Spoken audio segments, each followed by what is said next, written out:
suldaan fiqi siciid suldaan fiqo weeliye Dr. Aadan Cumar Abuukar oo maalmahan ku sugnaa magaalada Qardho ayaa kulan la qaatay aqoon-yahanka cuqaasha ganacsatada haweenka iyo dhalinyarada ka soo jeeda maamulka Koonfur Galbeed ee Soomaaliya ee ku dhaqan magaalada Qardho. Mas'uuliyiintii ka hadashay madashan ayaa suldaanka ugu horeynba uga warbixiyay xaaladooda nololeed, habsamo socodka shaqooyinkooda iyo sida Puntland loogu soo dhaweeyay. wayba antu kuma hadalana ku dhawaanay soo dhaweyn wayba ay farxad leeyahay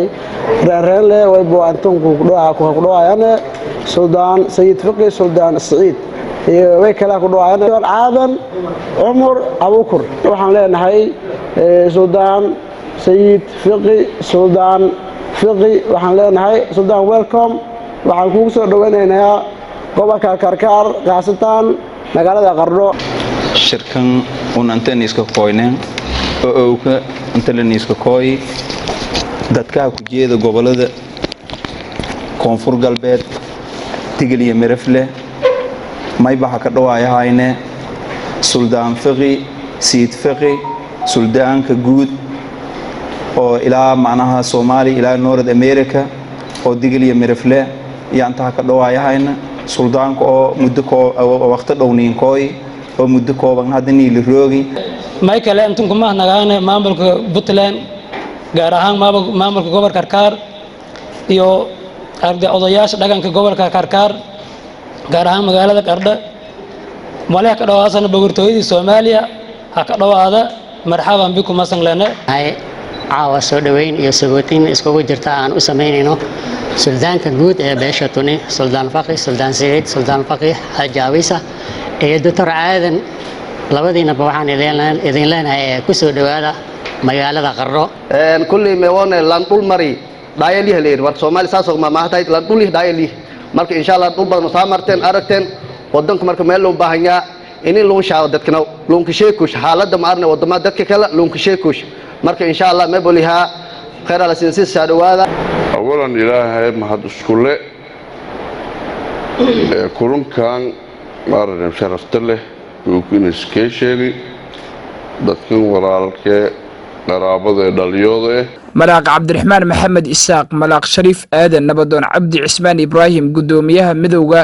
beelaha Digil iyo Mirifle ee gobolka Karkaar Nuur Xuseen Maxamuud iyo gudoomiyaha dhalinyarada ganacsatada ka soo jeeda maamulka Koonfur Galbeed Cabdi Wali Maxamed oo dhankooda goobta ka hadlay waxay suldaanka uga mahad celiyeen sida uu soo booqday isla markaana uga wareysanayo xaaladooda meel xaflad weyn oo eedan qurux badan oo eedan sharaf badan iyo meel ka dhiyahay ku dhawaada saan meeray gacmo furan iyo wiji furan iyo maantiisa la siin gajeelin ha ka dhawaada gaar ahaan magaalada Meeraaye may eediyada Meeraaye lan ka amaanay magaalada Meeraaye boqortooyada Soomaali degantu magaalada lamida Malle Meeraaye saata Meeraaye gobolada Puntland eediyada Meeraaye boqorka rooga hore hadal ragii iga horeeyay waa hadal sii dhameeyay abaabulka shirkaan macnaheedu inkastoo aan bundhig u ahaa laakiin waxa weeye walaalahay reer Digil iyo Mirifle ba iskaashigaas wax ka waday waana waxyaabo aad iyo mid ka weyn aan filayn beeheed anoo ku hadlayo guud magaca Digil gudoomiyaha Digil waxaan hadalka sii badimaayo waxa weeye hadalka malaagidii oo horeeyay iyo wadaadkii aayada Quraanka Kariimka ee qolka ee been kala hadalay baab ni filan hadii la yiri wa'tasimu bihablillahi jamii'an wal kalman baahnin abniga ku soka ilaahay mahadle mar lamaad imar sidaad may aan rajay inaan maybo la kulamo doctorka iyo Sayid Ali Sayid Fiqi suldaan Fiqi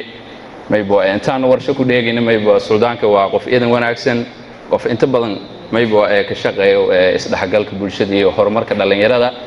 mar lamaad imar sidaad hadhawaada suldaan fiqi iyo Dr. Aadan Cumar Abuukar ayaa dhankooda ugu baaqay bulshada ka soo jeeda deegaanada Koonfur Galbeed inay mideysnaadaan sidoo kalena ay ka qayb qaataan horumarka Puntland iyo ilaalinta nabadgelyada deegaanada ay muddada dheer ku noolaayeen dhanka kale suldaanku waxa uu shacabka isimada iyo dawladda Puntland uga mahad celiyay sida sharafta ay u soo dhaweeyeen walaalahood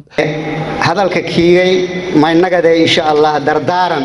ma la fadee macnaha midnimo ayaa la fadee haddii taas qoyto dadka isin la roogtaan wal meetaraasan meeli isin ku qoytana wal mataraasan midnimo wala isin ka waaytana fal faariqaat mika halaasan